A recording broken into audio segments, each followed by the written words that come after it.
नमस्कार विद्यार्थी मित्रांनो, आज आपण या व्हिडिओमध्ये इयत्ता 7वी स्कॉलरशिप परीक्षा याविषयी थोडी माहिती पाहूया. आता इयत्ता 7वी स्कॉलरशिपमध्ये दोन भाग असतात, पहिला भाग आणि दुसरा भाग. पहिल्या भागात असतं मराठी गणित, प्रथम भाषा मराठी आणि गणित. मराठी हा विषय असतो 50 गुणाला आणि गणित असतो 100 गुणाला. तर यामध्ये आपण मराठी या भाषेचे मार्क कसे विचारले जातात व घटक उपघटक याविषयी माहिती पाहूया व कोणत्या उपघटकावर किती प्रश्न किती मार्काला विचारले जातात हे आपण ह्या व्हिडिओमध्ये पाहूया. पहा, माझ्याकडे हे 7वी स्कॉलरशिपचं पुस्तक आहे. नवनीत 7वी नवनीत शिष्यवृत्ती परीक्षा नवनीतची मार्गदर्शिका आहे सर्व पुस्तकं. तर या पुस्तकात आपण जे अनुक्रमणिका आहे त्यावरून पाहूया मार्क कसे विचारले जातात. चला तर मग आपण सुरुवात करूया. उच्च प्राथमिक शिष्यवृत्ती परीक्षा हायस्कूल स्कॉलरशिप नवनीत अशी ही मार्गदर्शक सराव पुस्तिका आहे. या पुस्तकामधील आपण प्रथम भाषा या विषयाबद्दल थोडीशी माहिती पाहूया. आता इथे आहे अनुक्रमणिका. अनुक्रमणिका आपण मराठी भाषा यामधील मराठी प्रथम भाषा या विषयाची आपण माहिती पाहूया. मराठी प्रथम भाषा यावर कसे प्रश्न येतात, त्याचे मार्क कसे गृहीत धरले जातात यावर आपण थोडंसं पाहूया. ही आहे अनुक्रमणिका. मराठी प्रथम भाषा 25 प्रश्न 50 गुण. आता यामध्ये पहिला घटक आहे आकलन. मराठी प्रथम भाषा यावर आकलन यावर आधारित प्रश्न विचारले जातात. तर आकलन म्हणजे काय? आकलन म्हणजे तुम्हाला जे उतारा दिलेला असतो तो उतारा वाचून समजून घेऊन त्यावरील प्रश्न सोडवणे यालाच आकलन असे म्हणतात. तर यामध्ये कोणकोणते घटक येतात, उपघटक येतात? उतारा व त्यावरील आधारित प्रश्न. म्हणजे इथं उतारा दिला जातो आणि त्यावर आधारित प्रश्न आपल्याला ते उतारा समजून घेऊन सोडवायचा असतो, यालाच आकलन असे म्हणतात. कविता व त्यावर आधारित प्रश्न.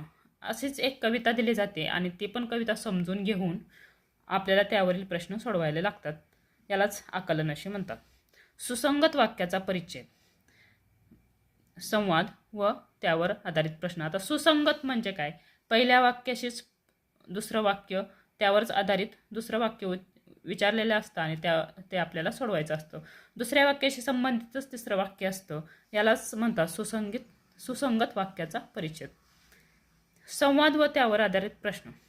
संवाद म्हणजे दोन व्यक्तीचा संवाद. तुम्ही किंवा तुमचा मित्र असेल, तुमच्या दोघांमध्ये काय संवाद होतो त्या संवादावर आधारित प्रश्न, किंवा तुमचे आई वडील असतील त्यांच्यामध्ये काय संवाद होतो, असा जे संवाद दोन व्यक्तीच्या संवादावर आधारित प्रश्न यामध्ये विचारले जातात. आता इथे आकलन यावर आपल्याला 24% मार्क दिले जातात. 24% म्हणजेच यावर आपल्याला 6 प्रश्न विचारले जातात. प्रश्न विचारले जातात 6 आणि त्याला मार्क असतात 12. म्हणजे एका प्रश्नाला 2 मार्क असतात. प्रश्न 6 विचारले जातात आणि मार्क 12 असतात. एका प्रश्नाला 2 मार्क असतात. म्हणजे आकलन या टॉपिकवर 6 प्रश्न विचारले जातात. आता दुसरा आहे शब्दसंपत्ती. शब्दसंपत्तीमध्ये इथे पण तुम्हाला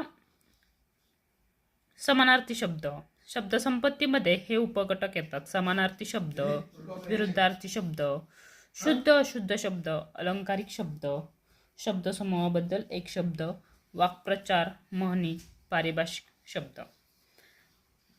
आता यामध्ये समानार्थी शब्द म्हणजेच एकाच शब्दाला त्याच अर्थाचा दुसरा शब्द वापरला जातो. विरुद्धार्थी शब्द, शुद्ध अशुद्ध शब्द म्हणजेच एक शब्द दिला जातो आणि तो शब्द 4 प्रकारे लिहिला जातो. त्यापैकी शुद्ध शब्द कोणता? शक्यतो परीक्षा. आता इथे तुम्हाला दिसत नाही, परीक्षा किंवा परीक्षा,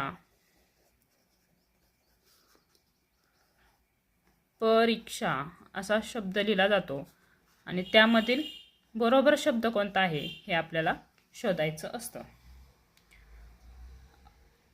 8 आहे अलंकारिक शब्द.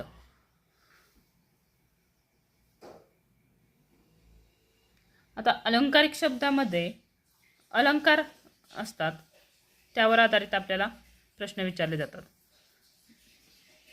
शब्दसमूहाबद्दल एक शब्द. इथे पण शब्दसमूहाबद्दल एक शब्द पहा. अलंकारिक शब्द म्हणजे उदाहरणार्थ अष्टपैलू. अष्टपैलूला चा अर्थ होतो सर्व गुण संपन्न. दगडावरची रेघ म्हणजे कधीही न बदलणारे.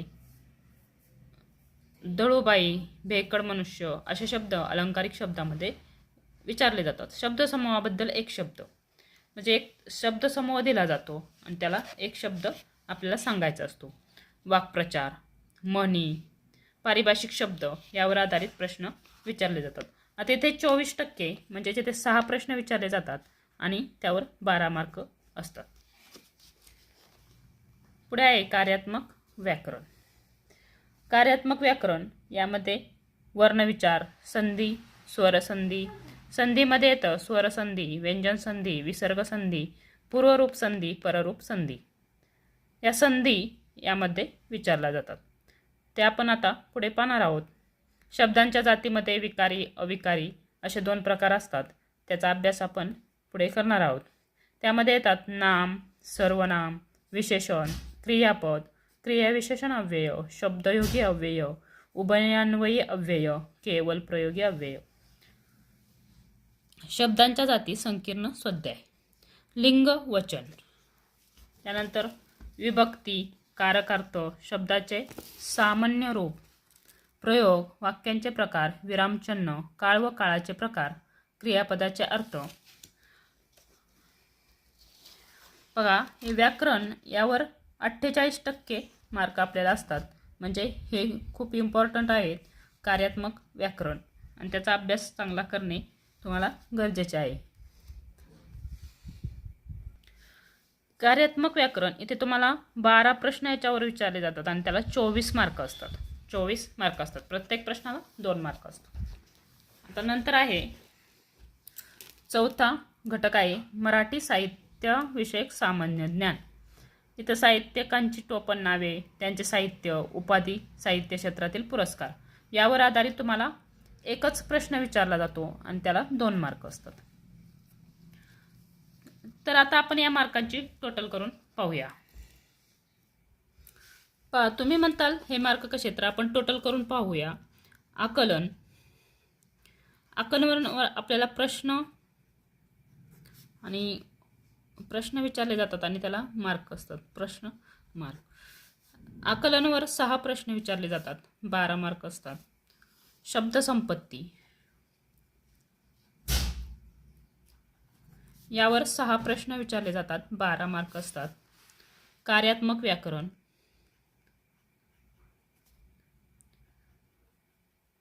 यावर 12 प्रश्न विचारले जातात, 24 मार्क असतात. आणि नंतर मराठी साहित्य साहित्य आणि सामान्य ज्ञान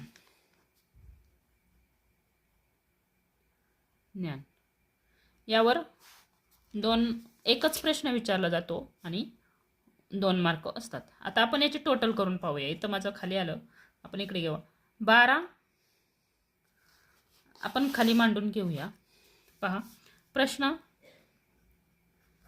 आणि मार्क 6 6 12 1 12 12 24 आणि 2.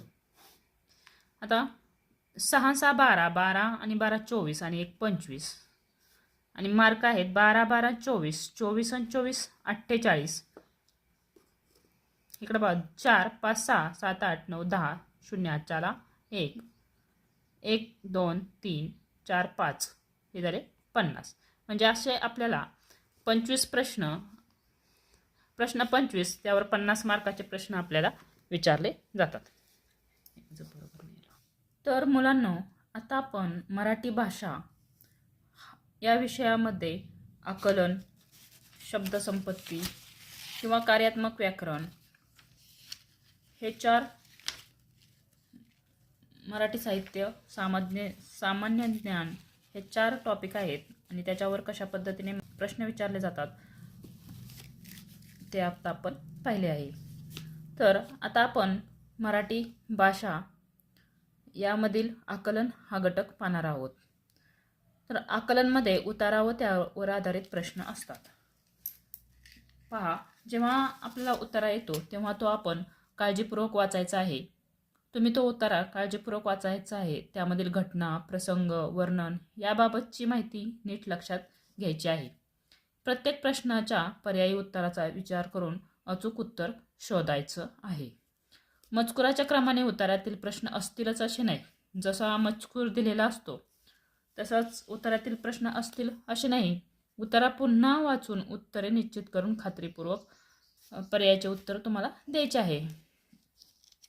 उत्तरावर किमान 3 प्रश्न विचारले जातात. आणि आता इथे उतारा आहे. झाडावरच्या चिमण्या जाग्या होत होत्या. त्यांच्या गोंगाटानं जागा झालेला बुलबुल आपल्या डोक्यावरचा तुरा फुलवत होता. अचानक चिमण्यांचं भेर झाडावरून उडालं आणि वर उतरलं. जिपऱ्या झुंधळ्याच्या फुललेल्या कंसासारखे कळकीचे शेंडे दिसू लागले.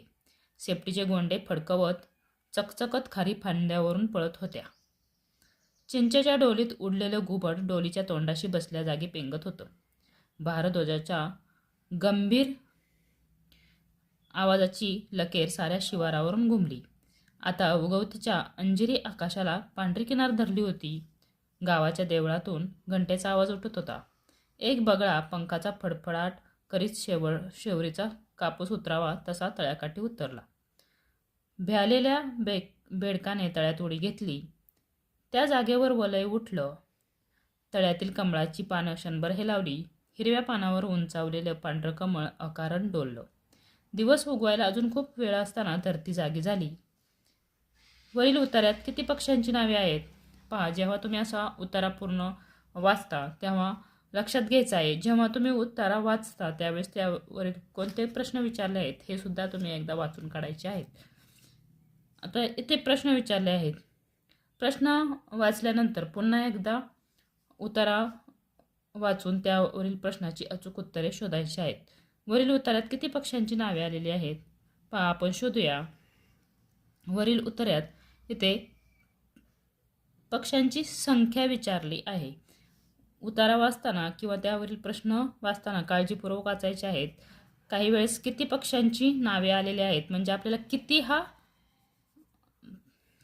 हा आपला प्रश्न आहे. किती म्हणजे आपल्याला हे संख्यामध्ये उत्तर आहे. 3, 6, 5, 4. मग पुन्हा इथे एक बुलबुल पक्षी आहे. त्याच्या खाली बुलबुल नंतर अंडरलाईन करायची. अजून कोणता पक्षी आहे? ते घुबड एक आहे चिंचेच्या डोलीत.